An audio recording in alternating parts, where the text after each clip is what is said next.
whoever was in charge of the licensing at that point was just like, yeah, good enough. It's for kids. And a lot of they these, say in a certain movie that I don't think. you would slap a photo on the cover, and then Star Trek fan would buy it. Right. I remember Jim, our good friend Jim, he had to buy it, but he's like, Yeah. I'm a Star Trek fan, I gotta buy this, and it's got a picture of Nemo Warrior Shatter on it. But yeah, the insides are like head scratchers. You're like, what are they doing here? So it makes sense. But it's kind of one of those things that it's not quite a train wreck, but you kind of like, it's got its own personality. No, it's its own thing. It has nostalgia, and people love the reprints. I love the reprints, and I love obviously the photo covers probably were cheaper and easier for them to do, but they had George and Dick and these other guys who would come in, and do 3 or 4 or 5 or 6 covers a month for all the books and stuff for them, and that really set them apart on the newsstands or the 7-Elevens or whatever on the spinner racks from Marvel and DC. And you said you were a real Marvel zombie back then, and that was kind of what was cresting at the time, and it certainly was to a certain age group. You're a couple of years older than me. So I was still reading like reprints of Superman and some of the Silver Age stuff from DC, because I just didn't have the attention span to try and keep up with the continuity of Marvel. See, and I love the continuity. I was a child of Roy Thomas. And had I been 14 at the time, I would have did. You know what I mean? But it was just kind of like tough for me, and I didn't even understand Marvel's whole distribution model was so weird. For the first 10 years of their existence, they were distributed by DC, and DC would only allow those 8 about 8. Oh, okay, so 8 titles a month, which is why you get things like Tales to Astonish, Tales of Mystery, or that, and it would be like featuring Thor. They were all horror books, really. Yes. And then Stan and Jack and Steve, because of Justice League of America was doing very well for DC. The superheroes are coming back. They've been kind of gone. They've been frozen in the 50s. They were not selling. Superheroes are coming back. And so then all of a sudden that magic of Jack Kirby and Stan Lee and Steve Ditko started taking over. And it took over all the books. And then you get to the point where in 68, Yeah, they got their own distribution. they got out from under DC. Right. And that's when I had a problem, because my allowance could only go so far. My allowance, I could buy the entire Marvel Universe. Yeah, for the first 10 years. Yeah, you could buy it all and stay with it. And it was only been 3 or 4 guys doing it, And then 68 happens. They split all the characters out of those books. They all had their own books. So then I had to start picking and choosing what I had. So again, that put DC or Charlton or Go Key or whether I don't know, Tower Comics. Yeah. That was a little bit pricey for my time. Right. And they were 25 cents. And that was another killer. That 12 cents, that 10 cents, 12 cent thing really worked. If you went to 25 cents, it's kind of dicey. And older kids maybe could handle it, but us young kids couldn't do it. That was another reason that Westerns split from Dell as well, because when comic books across the board went from 10 cents to 12 cents, Dell went to 15 cents, and so the sales started dropping. And then later they went up to, they always went ahead of the curve, like 20 cents after that. They kind of skipped a level with everybody. But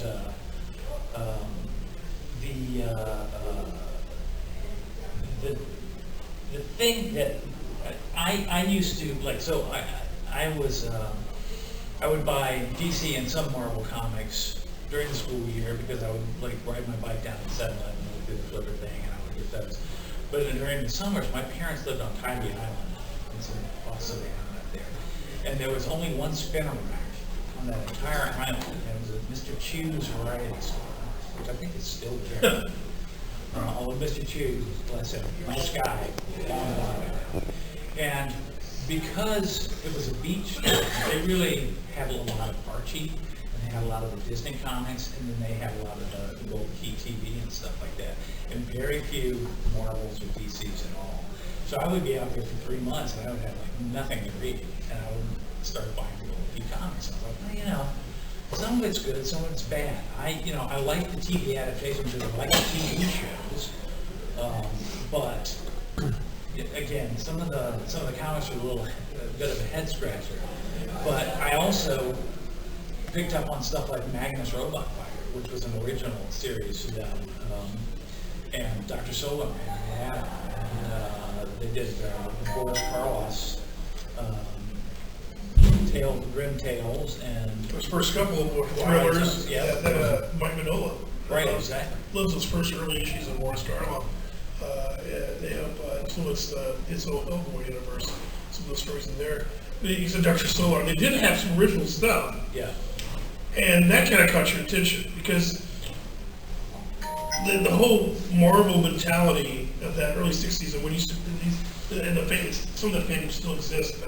They're old crusty parts now, but we kind of had a kind of a, what do you call it?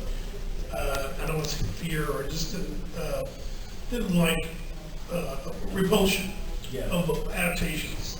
The real comic books are original characters. So why would I want to read this movie one? But then they would do a movie that you really like, but it's not the edge. But you try to ignore that. But you go, well, these are kind of like not real comic books. They're kind of like second. They're like a little bit off because they're adaptations. So when Magnus comes along, Dr. Solar, and there's Turok going on. And of course, they all end up going down the road. Much later, we can get a big company, another company. Acclaim Comics. Right. So, and then if you started getting an eye for artists, you go, wait a minute, this Magnus, this is Russ Manning guy. It's really, really good. And this is really interesting.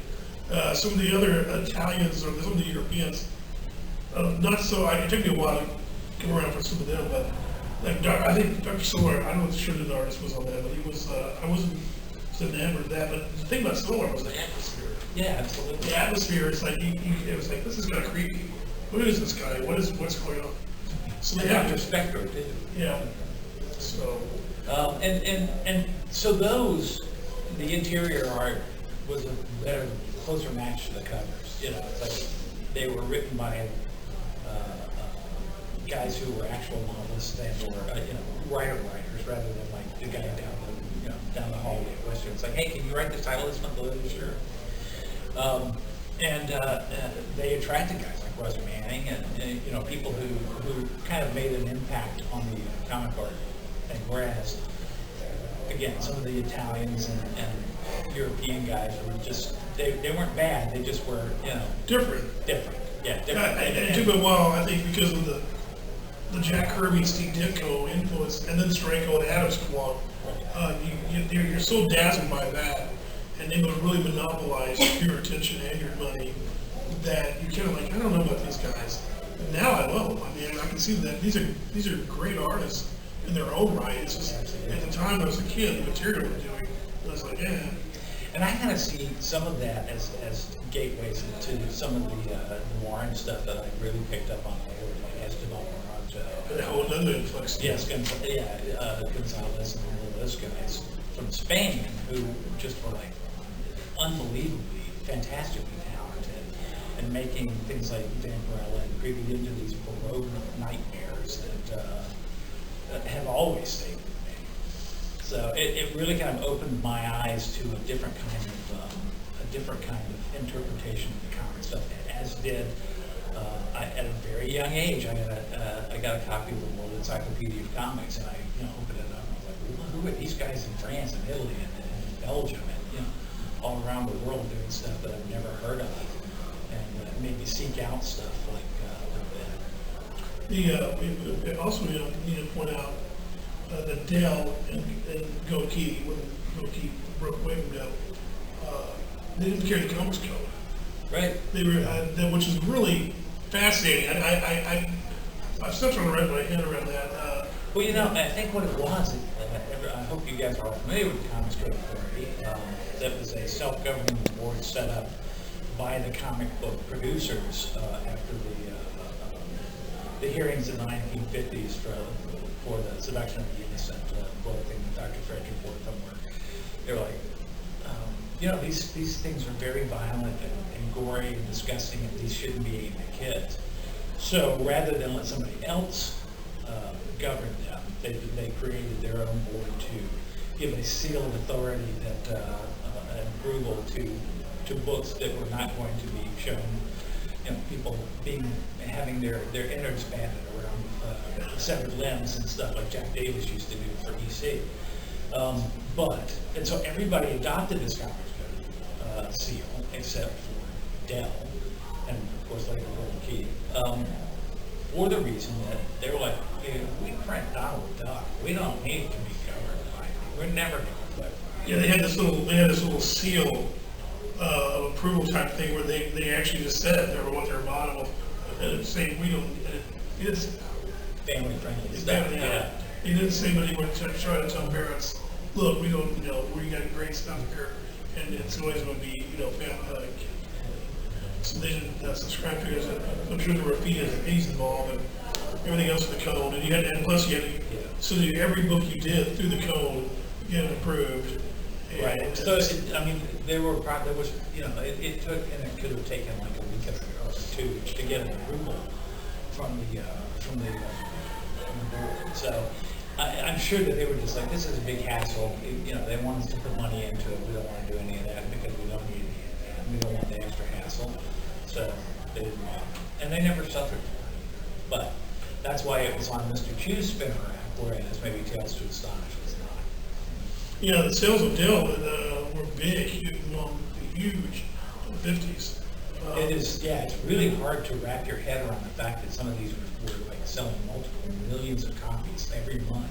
And whereas the code it did destroy a lot of companies went out of business with the code, but Dell kept on just full steam ahead.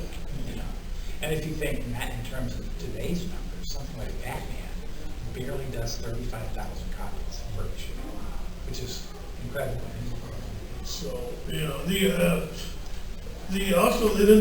you notice that when Gold Key called Western Publishing, they were always trying to they were really trying to hear things for kids or try to experiment things with some different formats. And they actually did it even with the storytelling. They dropped the hard lines, the panels, and the text balloons. Yeah. And but it didn't last. They realized that's not going to work because there's certain ways to tell certain conventions. That's the word. Yeah. They need to follow, and they didn't really. You could tell maybe there was a dip in sales. I'm not sure how they realized that, but obviously, I think it was probably that, and just the fact that they had such low cost and overhead, because when I say Western was an enormous company, it's hard to, again, wrap your head around how big this company was. They were Whitman Books, so they did all the big little books. They did games, they did comic books, they did, what else? They did paper dolls and all of this other stuff. So they were all into vertical marketing and establishing. So they would buy a license from Disney, and they would buy it for 32 different categories. So their overall cost for a single book was next to nothing, and they were selling millions of them every month. So they could afford to be experimental, whereas somebody like Marvel and even DC at the time, which was by far the larger selling until Marvel took them over in the early 70s, was kind of like, we can't really shake the boat, we can't run the boat to that degree. But I mean, they had guys, that came to them and said, hey, what if we tried this? And they're like, I don't think anybody will notice, so why not? Yeah, this is just speculation on my part. I'm sure somebody, there's some Gold Key histories out there written that I need to go find. Because of all that comic books and stuff, that they had a kind of a prestigious market for kids.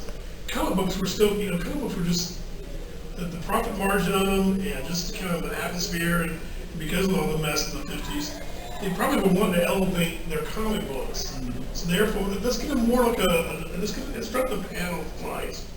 Let's do this, and put these painted covers on them. And I love the fact on the painted covers you went up you had the copy of insignia and you know, the blurb, the title of the story, whatever. On the backside, same painting, but everything was dropped. It was just pure illustration. Right. That was kind of cool too. I mean, even as a kid, I was like, well, that's kind of interesting, you know. And if you really like that painting or that drawing in the front, you go, why am I buying this? You can, I mean, sometimes depending on what age you were, you might cut it off, put it on your wall. But I think it was Whereas DC would have you trying to sell grit. Yeah, I mean, you know, so it was or the door. What's the guy that out of the draw? Yes, right, yeah. But the enormous sales allowed Gold Key to, until I don't think they really took much advertising in the books until like the mid-70s. No, yeah, you're right. And then I love some experimentation. One of there was 2 Gold Keys I had to have as a kid, and they both were, I think they were starting to try and play around with something they didn't stick with it, was that they did Beneath the Planet of the Apes. There was no Planet of the Apes comic, but there was a Beneath one. And I love Beneath, it's so wonky, and then the whole world blows up at the end. And Yellow Submarine, that was a big Beatles fanatic. And they both had posters with them. And that was really cool. I was like, wow, this is kind of neat. And I think I yanked both posters out and I put them up on my bedroom wall. Of course, now I wish I had them back in there. But that was, again, Western Publishing trying to come up with some new ideas, but probably at the time more innovative than DC or Marvel. Absolutely, because they had the budget to do it. Right. You know, they also paid artists and writers less, which is why the interior quality was a lot of times less than the cover.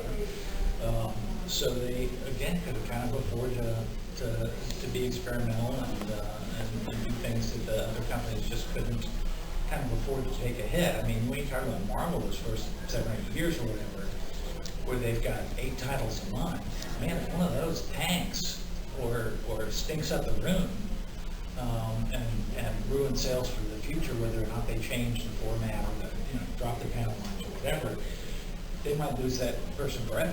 But Gold Key, they're for kids, and kids don't understand what we're actually trying to do, but we know what we're trying to do, and well, if it works, then it's great. You know?